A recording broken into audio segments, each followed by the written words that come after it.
मैं हर सर्किट मक्खन लो यार ये आ गया। अब हमने निकालना है I1 I2, फिर उसके बाद V1 और V2 निकालना है। ठीक है, और यार इसको आहिस्ता कर।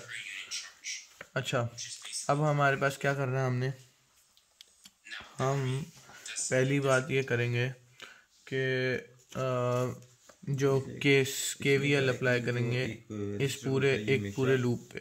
लूप बहुत हो गया, इस लूप मतलब अप्लाई करेंगे बस।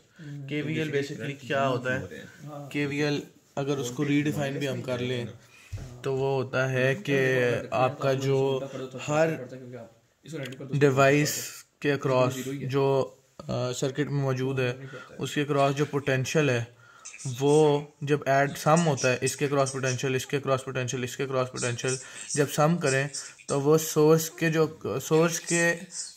पोटेंशियल है उसके जितना होना चाहिए। तो लेफ्ट हैंड साइड से हम 80 I1 लिखते हैं, ये किसके बराबर होनी चाहिए, 60 ओम वाले रजिस्टर के क्रॉस पोटेंशियल। तो ये क्या होगा 60 I2, ठीक हो गया।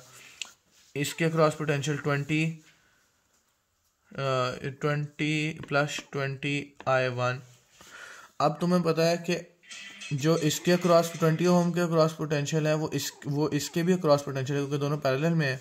तो अगर इसके क्रॉस V1 है तो इसके क्रॉस भी V1 है, तो प्लस V1 की वैल्यू हमारे पास अभी आई थी 20 I1। ठीक है, तो 20 I1 आ गई हमारे पास। तो ये बेसिकली जब हम इसको सिंप्लीफाई करते हैं तो ये हो जाता है I2 is equal to 2/3 I1। ठीक हो गया। तो इसको अगर हम ऐसे लिखें 2/3 I1 minus I2 is equal to 0। ठीक है, ऐसे भी लिख सकते हैं। फिर हम देखते हैं इस नोड पे हम लगाते हैं KCL। ठीक है, तो अब हमारे पास क्या आएगा, हमें पता है कि जब करंट अंदर जा रहा होता है किसी भी नोड के तो वो नेगेटिव होता है, जब करंट बाहर जा रहा होता है तो वो पॉजिटिव होता है। ठीक है, तो minus I1 plus 0.25 plus I2 is equal to 0। तो यही है ना, हाँ ठीक है। तो ये हमारे पास हो जाएगा minus I1 plus I2 is equal to minus 0.25। ये आ गई इक्वेशन दूसरी। अब हम इन दोनों इक्वेशनों को साइमल्टेनियसली सॉल्व करते हैं तो I1 हमारे पास आ जाता है 0.75, I2 जो आ जाता है हमारे पास 0.5 आता है। ठीक है, फिर उसके बाद हम क्या देखते हैं, हमें चाहिए है V1 और V2। V1 किसके बराबर आएगा, 0.75 into 20 which is equal to 15। ठीक है, ये इंटू I1 तो V1 आ जाएगा। ठीक है, V2 इज इक्वल टू, ये V2 है, इन 0.5 into 60 which is equal to 30। ठीक है, 30 इसके क्रॉस है। ठीक है, V2। अब हमारे पास एंड पे हमने बताना है कि इन सोर्सेज के क्रॉस हमारे पास जो पावर है वो क्या है।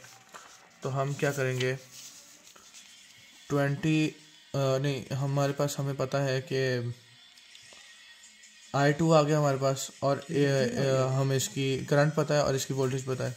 तो 80 I1 हमने निकाल लिया, 80 इंटू 0.75 P को VI होता है, तो वोल्टेज इंटू करंट I2 होगा 0.5। ठीक है, तो ये है बराबर है, एक सेकंड,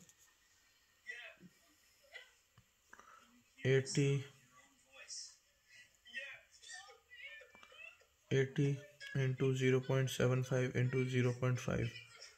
ठीक है, तो ये किसके बराबर है, 30 के।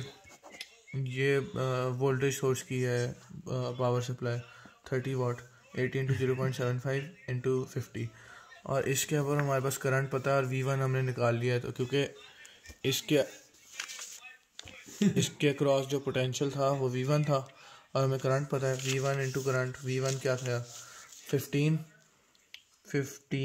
इंटू 0.25, ये किसके बराबर है, 15 इंटू 0.25 ये है 3.75 वाट के बराबर।